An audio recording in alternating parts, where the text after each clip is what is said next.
رسول کی رسالت کی گواہی کا تذکرہ اس آیت میں کیا. اس میں دو باتیں لائق میں توجہ ہے.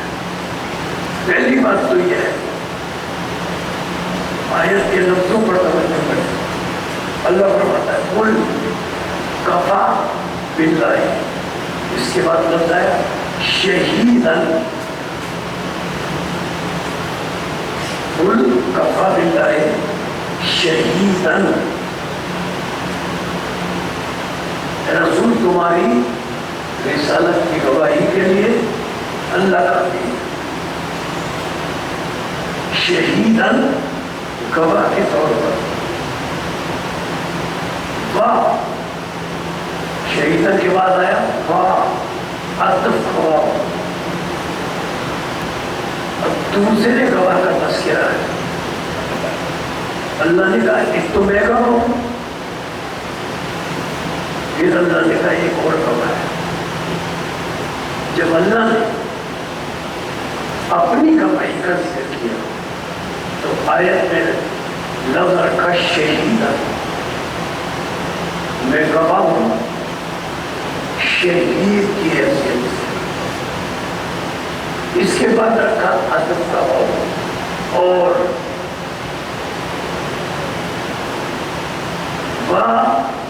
واقعہ کیا ہے؟ من عنده علم الکتاب، اور وہ گواہ جس کے پاس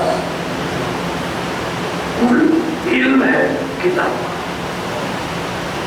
اپنے ساتھ لفظ شہید رکھا اللہ نے،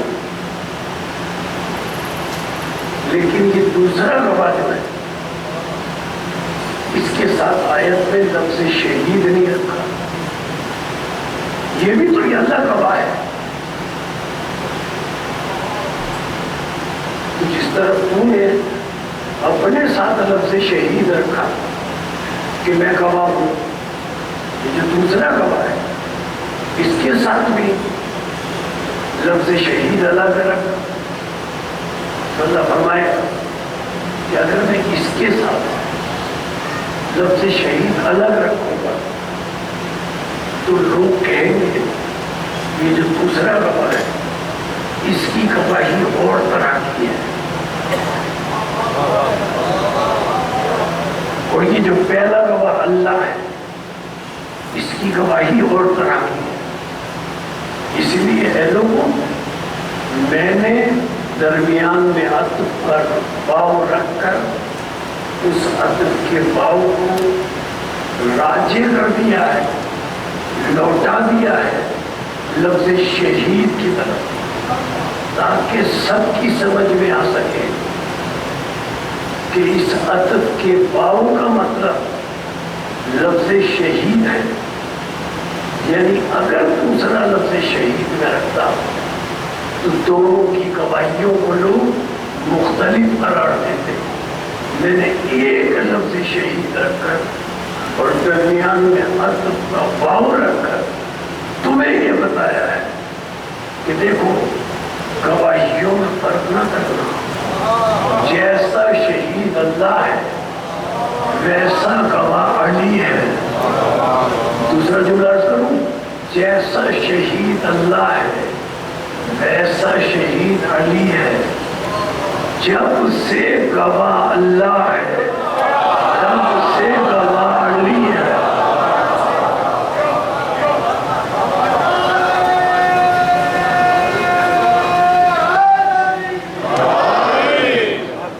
یہ جب کا لفظ تو میں نے استعمال کر دیا،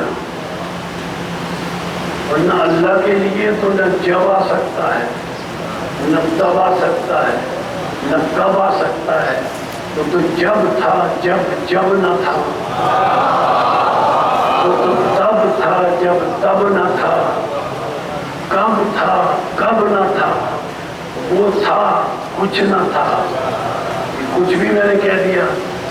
جب لفظ کچھ نہ تھا وہ تھا. اب اللہ کب سے گواہ؟ اللہ کب سے گواہ؟ جب سے اللہ گواہ تب سے علی گواہ. اور آیت میں لفظ کیا رکھا؟ شاہد نہیں رکھا، شہید. یا اللہ شاہد مانے بھی گواہ، شہید مانے بھی گواہ، لیکن تو نے لفظ شاہد نہیں رکھا، لفظ شہید رکھا. اس میں حکمت کیا ہے؟ لیکن لفظ شاہد جو ہے نا وہ ہے اس میں فاعل. فاعل کا تعلق ہوتا ہے فعل سے، فعل کا تعلق ہوتا ہے زمانے سے، زمانے کا تعلق ہوتا ہے تخلیق سے، ماضی سے، حال سے، مستقبل سے. اگر دنیا میں خلقت کے بعد، اشیاء کی تخلیق کے بعد لوح قلم عرش فرش زمین آسمان سورج چاند ستارے انسان جن ملائکہ اور تمام مخلوقات کی تخلیق کے بعد اگر کوئی رسول کی رسالت کی گواہی دے گا تو وہ شاہد کہلائے گا. اس لیے کہ اس کا تعلق زمانے سے ہو، اور شہید ہے صفت مشبہ. اگر کوئی زمانے کی تخلیق سے پہلے، عالم دہر سے پہلے رسول کی رسالت کا گواہ ہو تو وہ شاہد نہیں کہلائے گا، وہ شہید کہلائے گا. شہید کا مطلب عالم دہر کے وجود میں آنے سے قبل کا گواہ.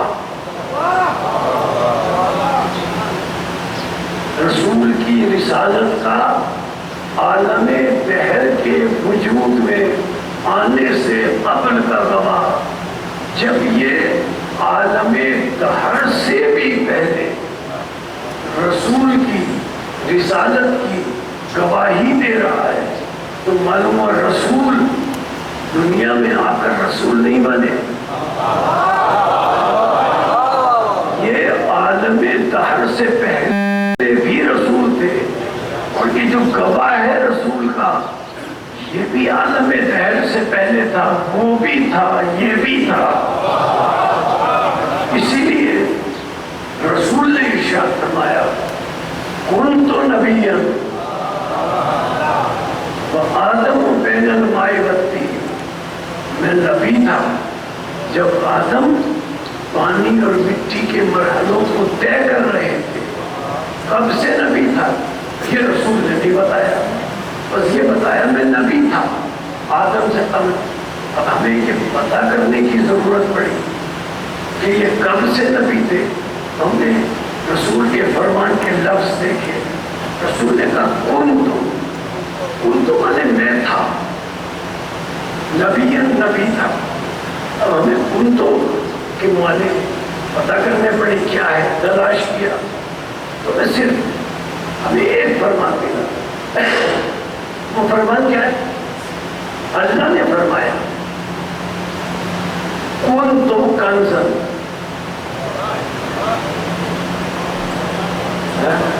اللہ نے فرمایا کن تو کنزن، میں تھا. کسی میں ضرورت ہے اللہ سے پوچھے تو کب سے تھا؟ اللہ کی نہ کوئی ابتدا ہے نہ اللہ کی کوئی انتہا ہے.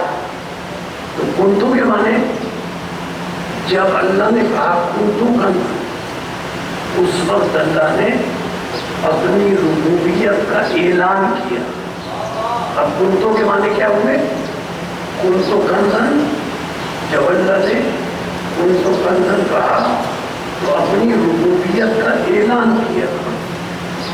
پتہ نہیں کب سے رب تھا. کنتو کنزن کہہ کر اعلان کیا. معلوم کنتو کے معنی ہے پتہ نہیں کب سے تھا. اب ترجمہ کریں کنتو نبیًا. جب کنتو نبیًا کہا تو اب اس کا ترجمہ یہ ہوگا پتہ نہیں کب سے نبی تھا. جب کنتو نبیًا کہا تو نبوت کا اعلان کیا. اسی لیے رسول نے بڑی حکمت سے غدیر میں لفظوں کو استعمال کیا اور رسول نے کہا من کنتو کا مطلب یہ ہے کہ غدیر میں تو اعلان ہو رہا ہے، علی پتہ نہیں کب سے بولا تھا.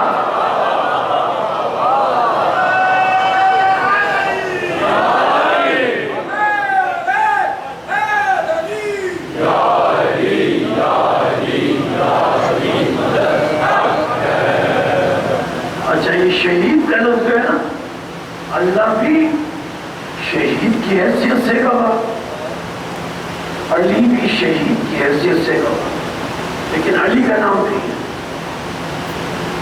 اللہ نے اپنا نام لیا اور جب دوسرے گواہ کا ذکر کیا ارباب علم کی توجہ کے لیے، دوسرے گواہ کا ذکر کیا تو نام نہیں دیا اور کوئی ایسی پہچان نہیں بتائی کہ جو پہچان صرف حضرت علی پر منطبق ہو سکے. ایسی پہچان بھی کوئی ہو سکتی تھی جو سوائے حضرت علی کسی پر منطبق اور نہ ہو، لیکن نہیں، ایسی پہچان بھی نہیں بتائی. کیا بتائی دوسرے گواہ کی پہچان؟ ومن عنده علم الکتاب. دوسرا گواہ وہ ہے کہ جو کل کتاب کا کل علم رکھتا ہے. اگر کوئی ایسی پہچان اللہ بتاتا کہ جو صرف علی پر منطبق ہوتی، جب علی دنیا سے چلے جاتے تو دوسرا گواہ موجود نہ ہوتا.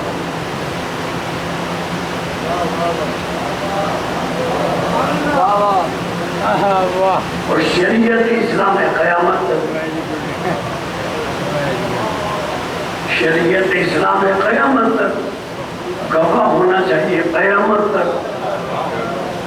اور اگر ایسی پہچان اللہ بتاتا جو صرف علی پہ منطبق ہوتی، علی جاتے گواہ ختم ہو جاتا، شریعت قیامت تک گواہ کوئی باقی نہ رہتا. تو اللہ نے ایسی پہچان بتائی وَمَنْ عِنْدَهُ عِلْمُ الْكِتَابِ کہ دیکھو اگر علی چلے جائیں تو علی کے بعد دیکھتے رہنا جو کل کتاب کا علم ہوگا وہ قیامت تک شریعت کا وارث ہوگا. اور آج بھی ایک علم کتاب رکھنے والا شریعت کا وارث موجود ہے. میں مسلمانوں سے پوچھوں شریعت ہے، قرآن ہے، اس کا وارث کون ہے؟ مسلک تشیع کے علاوہ کوئی نہیں بتا سکتا. آؤ ہم بتائیں، قرآن اور شریعت اسلام کا جو وارث ہے قیامت تک اسی کا نام امام زمانہ ہے.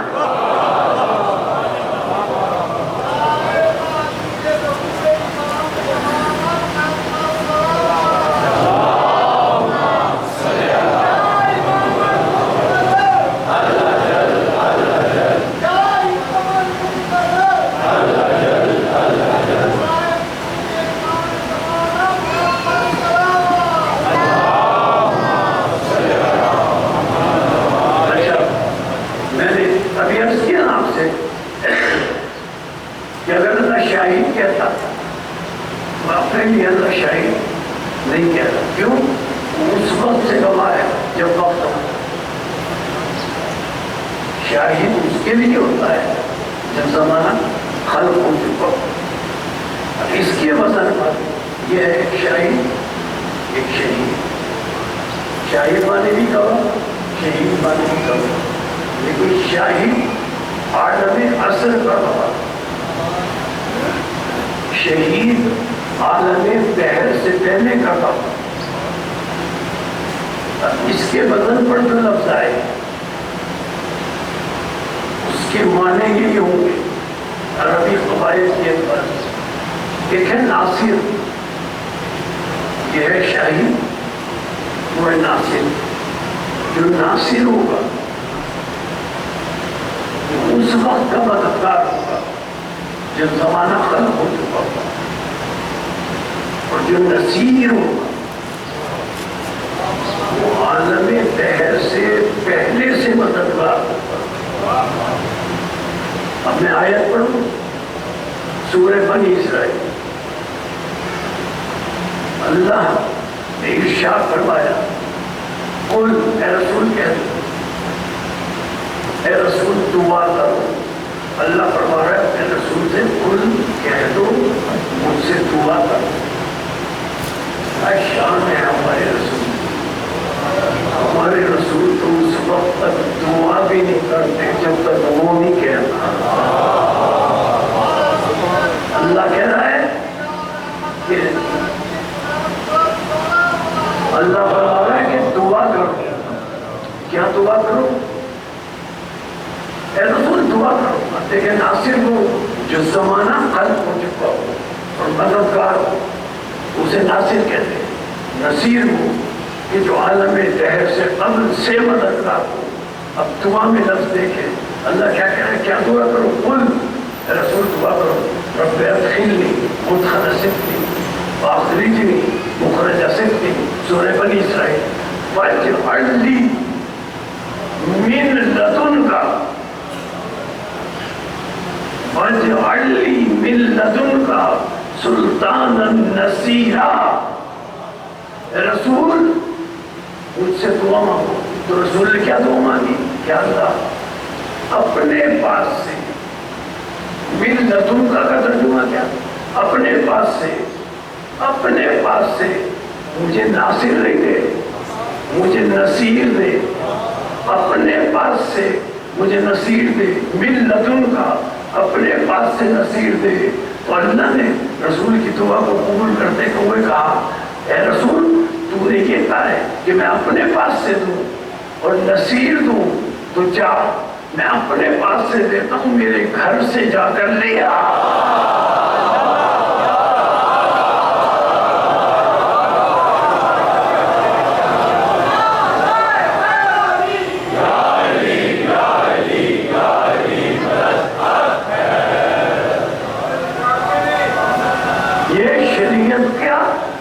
شریعت کے وارث ہے، اللہ نے مشیت الہیہ اور شریعت کے وارث کی نشانیاں بتائی ہیں، پہچان بتائی ہے۔ ایک تو وہ نصیر ہوگا، دوسرا وہ اللہ کی طرف سے ہوگا، جو اللہ کی طرف سے ہوگا اسے رسول اللہ کے گھر سے لائیں گے۔ اچھا اب قرآن میں ہم دیکھیں کہ اور شریعت اسلام کے وارثوں کی کیا پہچان بتائی۔ اللہ نے ارشاد فرمایا سورہ الفتح 48واں سورہ قرآن مجید کا، اللہ ارشاد فرماتا ہے محمد رسول اللہ۔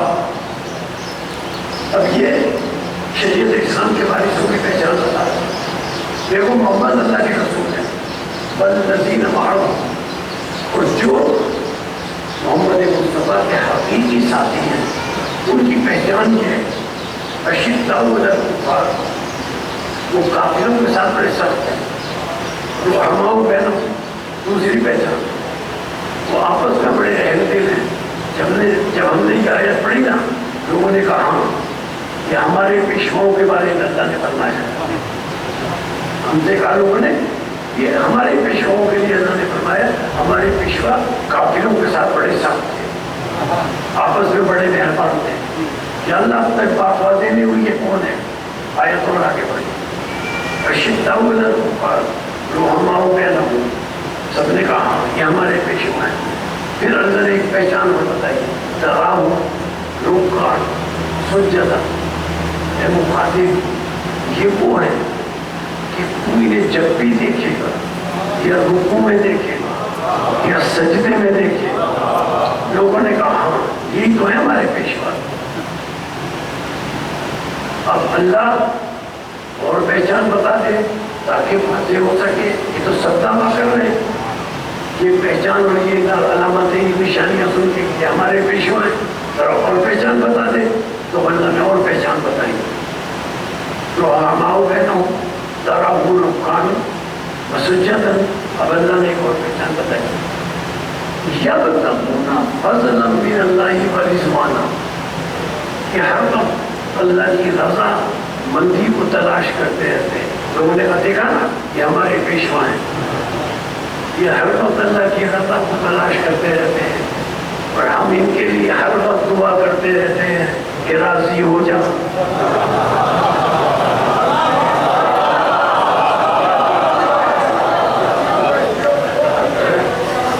ہم ان کے لیے ہر وقت دعا کرتے رہتے ہیں، یہی تو ہے یبتغون فضلا من اللہ ورضوانا، یہی تو ہمارے پیشوا ہیں۔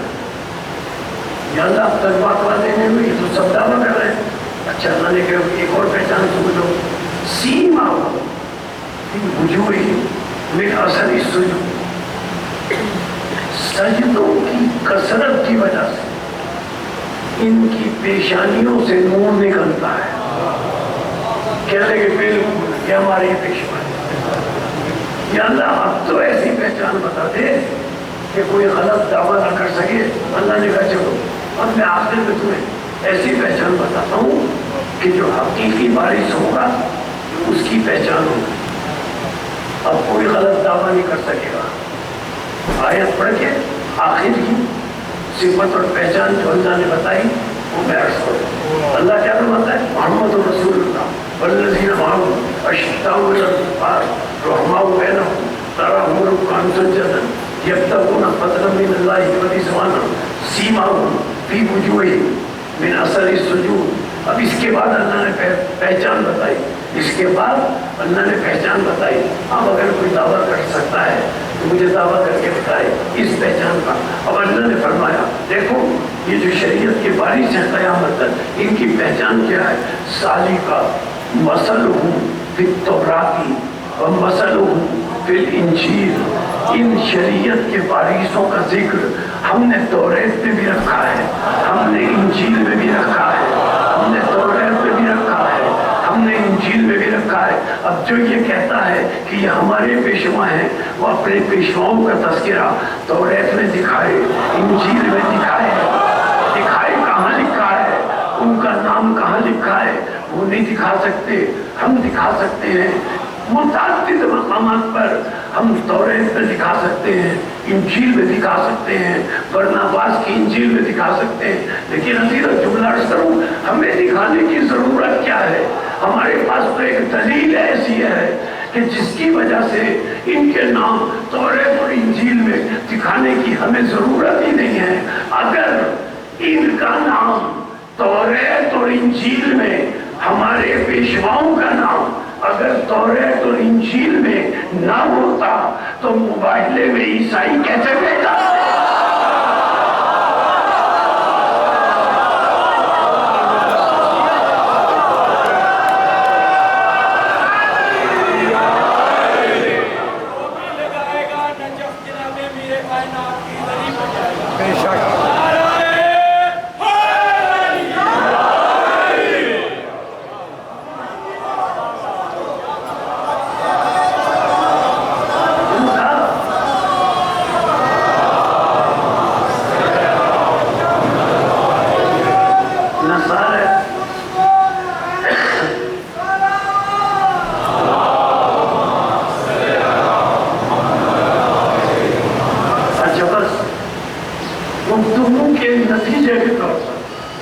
اختتامی مراحل ایک پہچان اور عرض کرتا اللہ نے جو ان کی پہچان بتائی سورہ اعراف اپنی جانب سے نہیں کہہ رہا، صرف آیت پڑھ کے ترجمہ کرو،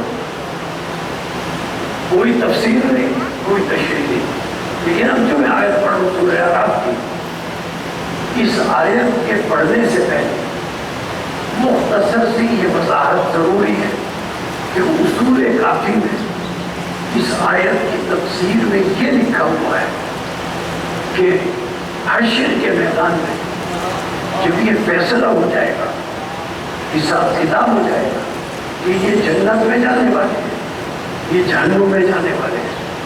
اب جنت میں جانے والے ایک طرف کھڑے ہوں گے، جہنم میں جانے والے ایک طرف کھڑے ہوں گے۔ اصول کافی میں لکھا ہے کہ جہاں جنت میں جانے والے کھڑے ہوں گے ان کے سامنے نوری ہستیاں صف میں کھڑی ہوں گی.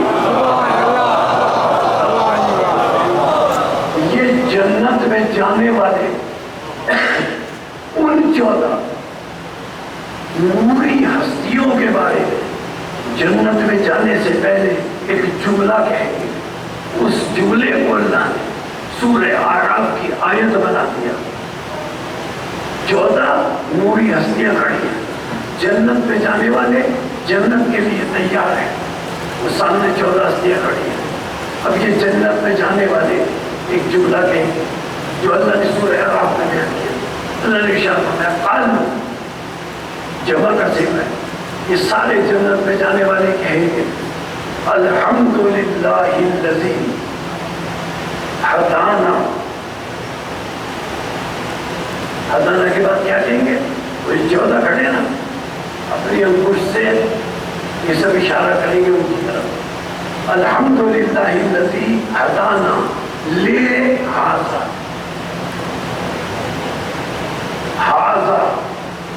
ہذا کے معنی یہ اللہ کی ساری حمد اس کے لیے, اللہ کا شکر ہے کہ اللہ نے ہمیں ہدایت عطا کی ان کی وجہ سے, ان کے وسیلے سے. ہم جو جنت میں جا رہے ہیں ان کے وسیلے سے. وما كنا لنهتدي لولا ان هدانا الله. اگر ان کے وسیلے سے ہم دنیا میں ہدایت حاصل نہ کرتے تو ہم جنت میں نہ جا پاتے. حاضہ کا لفظ ذہن میں رہے, حاضہ ان کے وسیلے سے. اچھا, وہ پھر ان کی زیارت کر کے جنت میں چلے جائیں گے. اب جو جہنم میں جانے والے ہوں گے, جب وہ جہنم میں جانے لگیں گے تو اللہ نے بیان کیا یوم, سورہ فرقان, ان کے جہنم میں جانے کا دن 25 کا سنا. اللہ نے فرمایا یوم یعوذ الظالم علی یدیہ. حشر کے میدان میں ظالم اپنے دانتوں سے اپنے ہاتھوں کو کاٹے گا, پچھتا کر. یقولو, اور کیا کہے گا؟ اب جو نہ سنے, سورہ قرآن میں موجود ہے. کیا کہے گا؟ یاد رہتا نہیں. اتخذت مع الرسول سبیلا. مع ہے رسول کے ساتھ. کیا کہے گا؟ کہے گا پچھتاتے ہوئے کہے گا یاد رہتا نہیں, کاش اتخذت, میں تھام لیتا مع الرسول, رسول کے ساتھ ساتھ, اتخذت مع الرسول سبیلا, کاش میں رسول کے ساتھ ساتھ سبیل کے دامن کو بھی تھام لیتا. یہ سبیل کے دامن کو تھام لیتا. پچھتا رہا ہے وہاں. ہم نے رسول سے, ہم نے قرآن سے پوچھا کہ وہ سبیل کیا ہے, تاکہ اس کا دامن تھام لیا جائے, جس پر وہاں ظالم پچھتا کر جہنم میں جا رہا ہے. تو جب ہم نے پوچھا اللہ سے, اللہ نے فرمایا ہاں, سورہ بقرہ, لا تقولوا لمن يقتل في سبيل الله اموات بل احياء ولكن لا تشعرون. انہیں مردہ نہ کہنا جو سبیل رب میں بڑھ جائیں, بلکہ وہ زندہ ہے. جو سبیل رب میں مر جائے انہیں مردہ نہ کہنا. ہم نے رسول سے پوچھا یا رسول اللہ یہ سبیل رب کیا ہے؟ رسول نے فرمایا من مات علی حب آل محمد مات شہیدہ. جو آل محمد کی محبت میں مر جائے وہ مرتا نہیں ہے, وہ شہید ہوتا ہے, وہ زندہ ہوتا ہے. اب اگر حال زمانے حال میں معصومین ظاہری طور پر نہیں ہے اور کوئی جہاد میں نہیں جا رہا ہے, وہاں جا کر شہادت کا مرتبہ کوئی حاصل نہیں کر سکتا ہے, تو عزیزان محترم اگر اس طرح حاصل نہیں کر سکتا تو رسول نے نسخہ بتا دیا, من ماتا آل محمد ماتا شہیدہ. جو آل محمد کی محبت پہ چاہے جہاد اور جنگ میں جائے یا نہ جائے، قلب میں محبت آل محمد ہو، چاہے اپنے بستر پر مر جائے،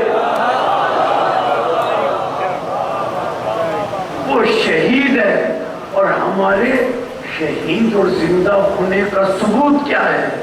شیعت کے شہید اور زندہ ہونے کا ثبوت کیا ہے؟ ہم قبر میں تلقین سنتے بھی ہیں، سمجھتے بھی ہیں۔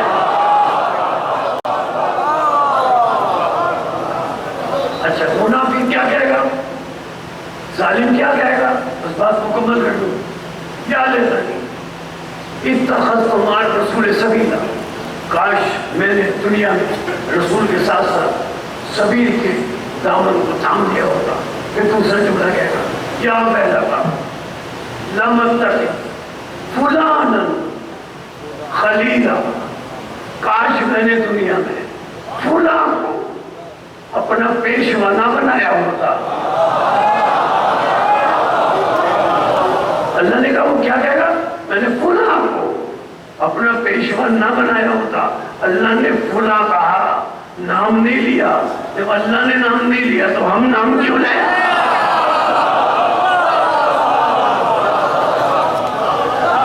لم اتخذ فلانا خلیلا، کاش میں نے فلاں کو اپنا پیشوا، اپنا دوست، اپنا امام، اپنا رہبر دنیا میں کاش نہ بنایا ہوتا۔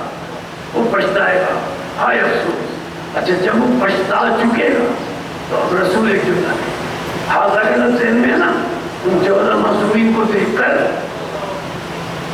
جنت میں جانے والے کہیں گے، لے حاضر، ان کے وسیلے سے ہمیں جنت ملی۔ افسوس ہے، اب رسول فرمائیں گے، جب یہ جہنمی پچھتا چکیں گے تو اب رسول فرمائیں گے اللہ کی بارگاہ میں، قال یا رب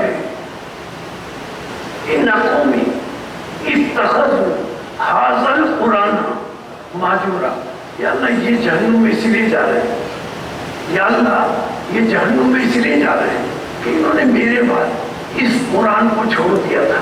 کیا وہاں کوئی قرآن کی کتاب رکھی ہوگی؟ جب معصوم سے پوچھا گیا کہ ھذا قرآن کہہ کر رسول کیا فرما رہے ہیں تو معصوم فرماتے ہیں وہاں کوئی قرآن کی کتاب نہیں ہوگی۔ رسول حاضر قرآن کہہ کر یہ بتائیں گے اللہ کو، یا اللہ انہوں نے میرے بعد علی کو چھوڑ دیا تھا۔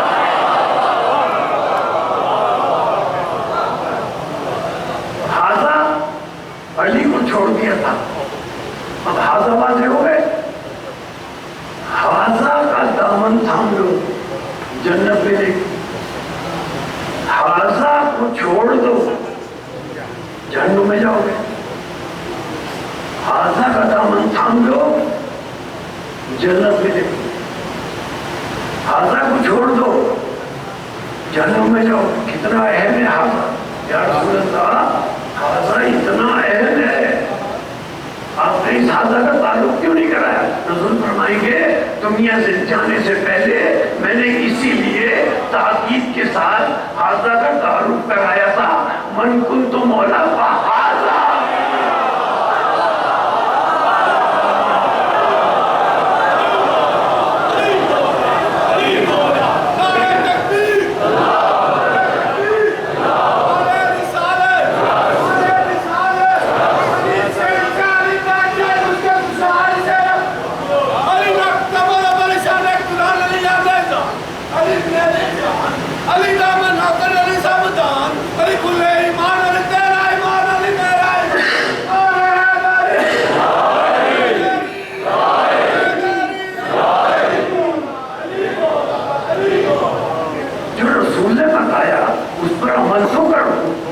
جبکہ قرآن مجید کا سورہ حشر کہتا ہے 59واں سورہ، اللہ کا ارشاد ہے، رسول کی بات تو مانو۔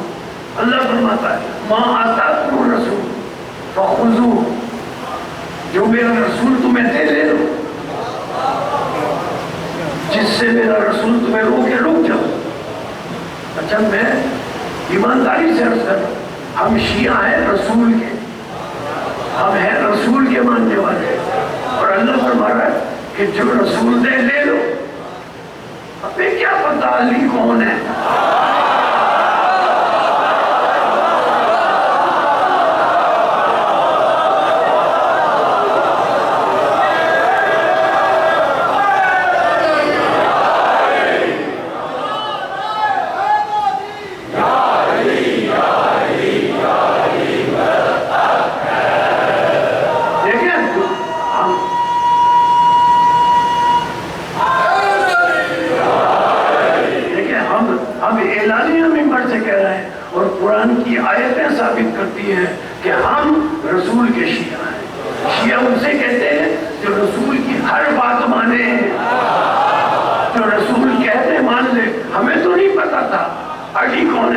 مانتے ہی تھے علی کو.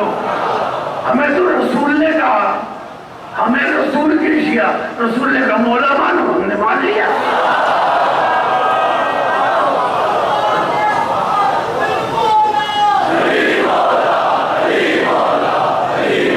اور پھر آیت میں کیا آیا؟ پھر آیت ہمیں رسول کے ماننے والے, ہمیں رسول کے شیعہ, ہمیں رسول کے پیروکار. تو آیت میں کیا آیا؟ وَمَا نَهَاكُمْ عَنْهُ فَانْتَهُوا, جو رسول تمہیں دے لو, جس سے رسول تمہیں روکے رک جاؤ. ہمیں رسول کے ماننے والے, اللہ نے فرمایا جس سے رسول روکے رک جاؤ. ہم نے کہا کیسے؟ معلوم ہوا اللہ فرما رہا ہے جس سے رسول روکے رک جاؤ. معلوم ہوا جسے رسول اپنی محفل سے اٹھائے اسے دل سے نکال.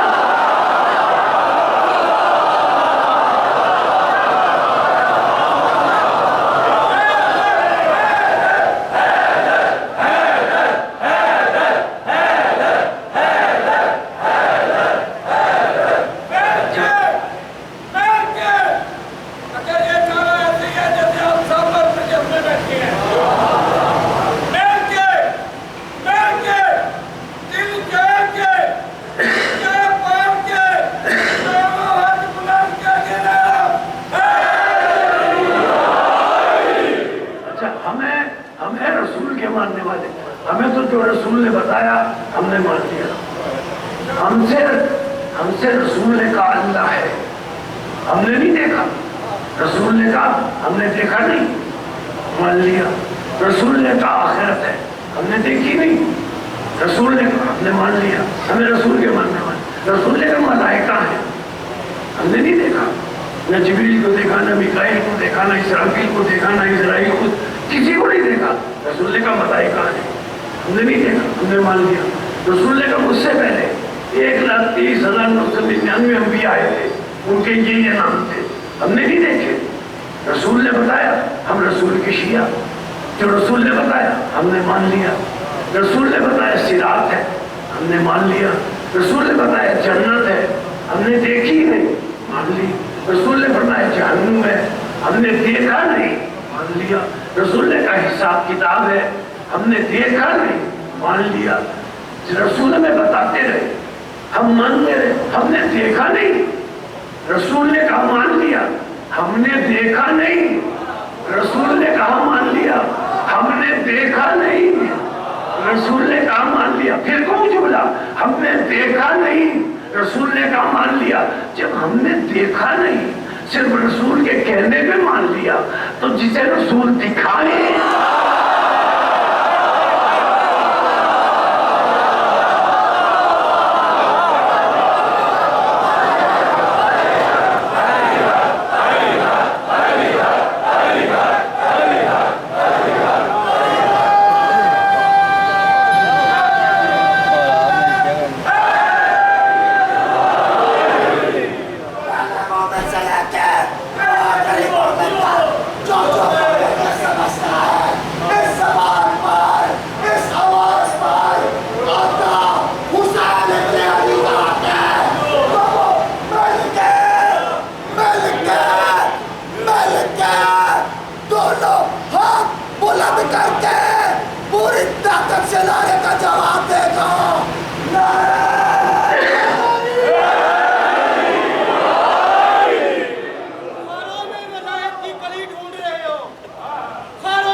عزیزان محترم. عجیب جملہ. آپ کی سماعتوں کے لیے گفتگو کے ایک اختتام پر عرض کرتا ہوں. یہ میرا 29واں سال ہے الحمدللہ آپ سے خطاب کرتے ہوئے. یہ میرا 29واں سال ہے, ٹھیک ہے.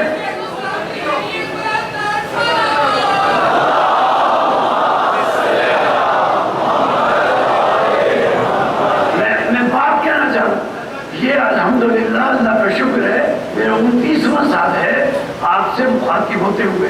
کبھی مجھے آپ سے کوئی شکایت نہیں ہوئی. آج میں آپ سے ایک شکایت کر رہا ہوں. آج میں آپ سے ایک شکایت کر رہا ہوں.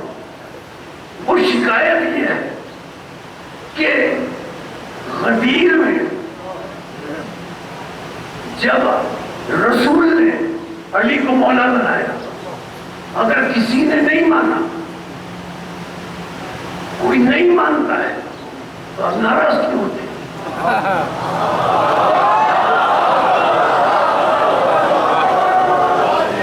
مجھے آپ سے شکایت یہ ہے، آپ کو غصہ کیوں آتا ہے اگر کوئی مولا نہیں مانتا علی کو؟ آپ ناراض کیوں ہوتے ہیں؟ آپ اس سے بحث کیوں کرتے ہیں؟ کہ وہ بحث کرنے سے علی کو مولا مان جائے گا؟ نہیں، اس کی دلیل ہے میرے پاس، بس یہ دلیل دے کر بات کو ختم کروں۔ ناراض نہ ہوا کریں، کسی سے ناراض نہ ہوا کریں، علی کو مولا مانے یا نہ مانے، غصہ نہ کیا کریں، اس سے بحث نہ کیا کریں۔ کیوں؟ دلیل ہے میرے پاس۔ جب علی کو رسول نے مولا بنایا، من کنت مولا فہذا علی مولا، جس کا میں مولا اس کا یہ علی مولا، سب نے مبارکباد کی، اور سب کی مبارکباد کا ایک جملہ تھا، بخین بخین لگا یا علی بن ابی طالب اصبحت مولایا و مولا کل مومن مومنہ۔ علی آپ کو مبارک مبارک، آپ میرے اور مومن اور مومنہ کے مولا بن گئے۔ آپ اس سے کیوں بحث کرتے ہیں کہ تم مولا کو کیوں نہیں مانتے؟ مبارک دینے والے کہہ رہے ہیں، مبارک دینے والے کہہ رہے ہیں علی صرف ان کے مولا ہے جو مومن ہے یا مومنہ ہے۔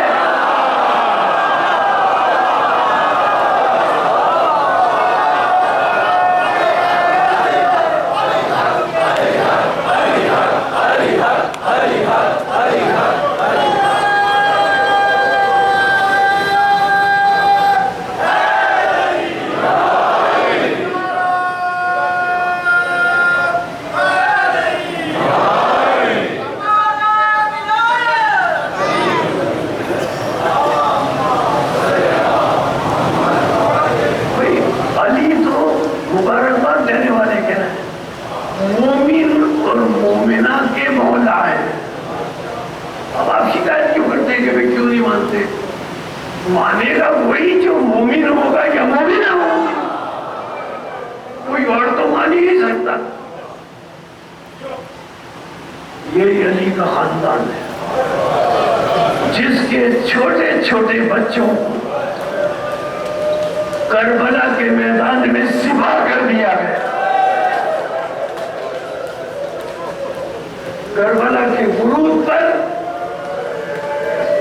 جب کربلا میں امام حسین علیہ السلام آئے ہیں تو امام نے پہلے ارشاد فرما دیا تھا، ہا ہونا تذبح اطفالنا۔ یہ وہ زمین ہے، حضرت عباس سے مخاطب ہو کر کہا تھا، بھیا یہ وہ زمین ہے جہاں ہمارے چھوٹے چھوٹے بچوں کو ذبح کیا جائے۔ بس کربلا میں شب عاشور آئی، جناب زینب سلام اللہ علیہا، جناب زینب سلام اللہ علیہا نے اپنے سامنے اپنے دونوں بیٹوں کو بٹھایا ہوا ہے، اول محمد کو بٹھایا ہوا ہے، اور جناب زینب سلام اللہ علیہا ان سے کہہ رہی ہے، میرے بچوں تم جعفر طیار ہوتے ہو، تم حیدر کرار کے نواسے ہو، دیکھو اسلام پر وقت آ گیا ہے، اپنی جانوں کو عزیز نہ رکھنا، کل سب سے پہلے اپنی جانوں کو قربان کرنا۔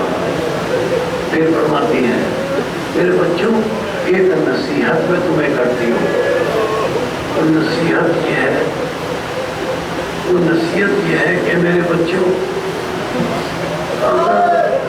اگر لڑتے لڑتے، اگر جنگ کرتے کرتے نہر فرات میں داخل ہو جاؤ تو دیکھو پانی نہ پی لینا، اگر نہر فرات میں داخل ہو جاؤ تو دیکھو پانی نہ پی لینا، میری سکینہ پیاسی ہے، میرا علی اصغر پیاسا ہے، روز عاشورہ جو بہت دیر تک اول محمد کے لاشیں نہ آئے تو جناب زینب سلام اللہ علیہ کو تشویش ہوئی، کوئی ہے کائنات میں جو کربلا جیسی مائیں دکھائے، کربلا جیسی مائیں دکھائے کہ تشویش یہ ہو رہی ہے کہ میرے بچے شہید نہیں ہوئے۔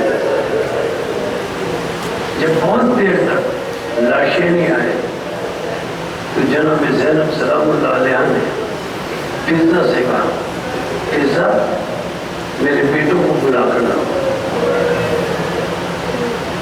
اول محمد آئے، جناب زینب نے کہا میں نے تم سے کل کہا تھا کہ سب سے پہلے شہید ہونا، تم اب تک مجھے ماموں کے پہلو میں نظر آ رہے ہو۔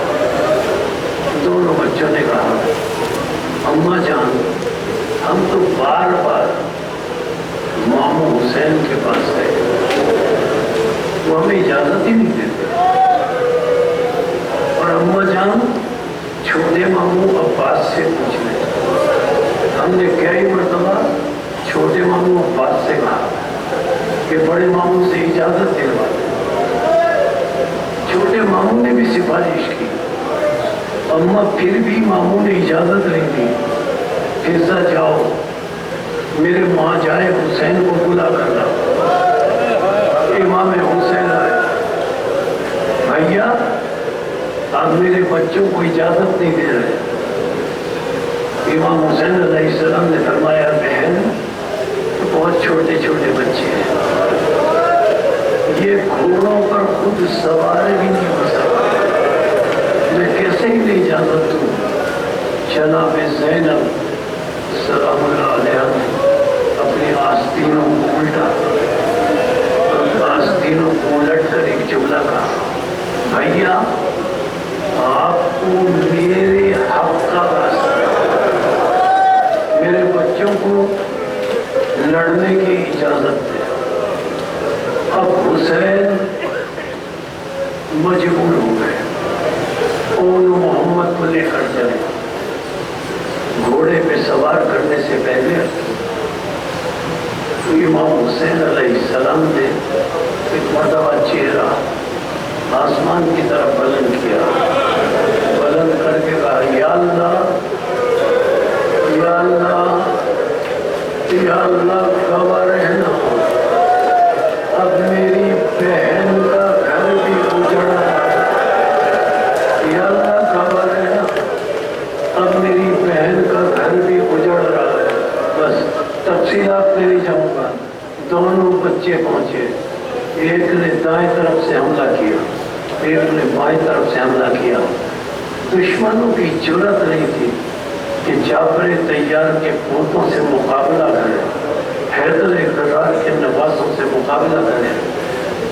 دشمن ظالم بچوں کو دیکھ کر بھاگ رہے ہیں، دونوں چھوٹے چھوٹے بچے لڑتے لڑتے نہر فرات میں پہنچ گئے۔ میں تو آپ کے آنسوؤں کے لیے دہرا رہا ہوں، باتیں تو ساری آپ کو پتا ہے مصائب کی، میں تو صرف دہرا رہا ہوں۔ دونوں نہر فرات کے اندر پہنچ گئے، ہے نا آپ کے ذہن میں؟ چھوٹے بھائی نے پانی پہ نظر ڈالی، جیسے ہی چھوٹے بھائی نے پانی پہ نظر ڈالی، بڑے بھائی نے سمجھایا بھیا رات اماں نے منع کیا تھا، بھیا رات اماں نے منع کیا تھا پانی نہیں پینا ہے، پانی نہیں پینا ہے۔ چھوٹا بھائی کہتا ہے بڑے سے بھیا میں پانی کو پینے کی نیت سے نہیں دیکھ رہا تھا، میں تو یہ سوچ رہا تھا کاش بہن سکینہ کا مشکیزہ لے آتا، کاش بہن سکینہ کا مشکیزہ لے آتا تاکہ پانی اس تک پہنچ جاتا۔ کہ نہر فرات پر قبضہ ہو گیا ہے۔ بس عزیزوں، چند جملے چاروں طرف سے معصوم بچوں پر حملہ کیا، معصوم بچے گھوڑے سے گرے، آواز دی مامو جان ادرکنی، امام حسین اور حضرت عباس آگے بڑھے، دونوں بچوں کے لاشوں کو اٹھایا، لے کر خیمے کی طرف چلے۔ جناب فضہ سلام اللہ علیہ خیمے کے دروازے پر کھڑی تھی۔ جب دو لاشیں آتے ہوئے دیکھے، جلدی سے خیمے کے اندر گئی، یہ کہتی ہوئی آقا ذاتی زینب تیرے بچوں کی بارات آ رہی ہے، تیرے بچوں کی بارات آ رہی ہے۔ لیکن جناب فضہ جب خیمے کے اندر گئی، دیکھا جناب زینب سلام اللہ علیہ اللہ کے سجدے میں گری ہوئی ہے، اور سجدے میں گر کر کہہ رہی ہے یا اللہ تیرا شکر ہے، یا اللہ تیرا شکر ہے، میں ماں کے سامنے سرخرو ہو گئی۔ عزیزو جملے عرض کرو، دونوں کے لاشیں آئے، اور ان کے لاشے پر زینب نے دایاں ہاتھ رکھا، محمد کے لاشے پر بایاں ہاتھ رکھا۔ میرے بچوں، تم نے مجھے ماں زہرا سے سرخرو کر دیا، لیکن میرے بچوں یاد رکھو، یہ ماں تم پر روئے گی نہیں، یہ ماں تم پر روئے گی نہیں۔ عزادارو، ان بچوں پر رونا بہت ضروری ہے، اس لیے انہیں ماں کا دل یاد نہیں ملا۔ آؤ جناب زینب، آؤ، آ کر دیکھو، یہ رونے والے اور محمد کا ماتم کر رہے ہیں، اور محمد پر رو رہے ہیں۔ عزادارو، میں مولا حسین کی خدمت پیش کروں۔ ایک جناب زینب سلام اللہ علیہ کی اور خصوصیت ہے، میں مولا حسین کی خدمت پیش کروں۔ مولا حسین، آپ نے کربلا میں بڑی بڑی قربانیاں دیں، لیکن مولا حسین، آپ کی اولاد آج دنیا کے ہر کونے میں موجود ہے، آپ کی اولاد آج دنیا کے ہر کونے میں موجود ہے۔ ہمارا سلام اور زینب سلام اللہ علیہ پر، جس نے اپنی ساری نسل کو اسلام کے قربان کر دیا۔ آخری جملے، جب رہائی کے بعد جب پہلی مجلس ہوئی تو اس مجلس کی شان یہ تھی کہ ہر بی بی کی سر میں، ہر بی بی کی گود میں ایک سر تھا، اور وہ بی بی اپنے عزیز کا سر گود میں لیے بیٹھی تھی۔ ذاکرہ جناب زینب سلام اللہ علیہ تھی۔ اب اندازہ لگائیں اس مجلس کا کیا حال ہوگا جس کی ذاکرہ زینب ہو۔ بلند آواز سے گریہ ہو رہا تھا، چیخ چیخ کر سب رو رہے تھے کہ شام کی عورتیں جو فرصت دینے آئی تھی، انہوں نے دیکھا ہر بی بی کی گود میں ایک سر ہے، لیکن شام کی ایک عورت نے دیکھا دو چھوٹے چھوٹے سر ایک کونے میں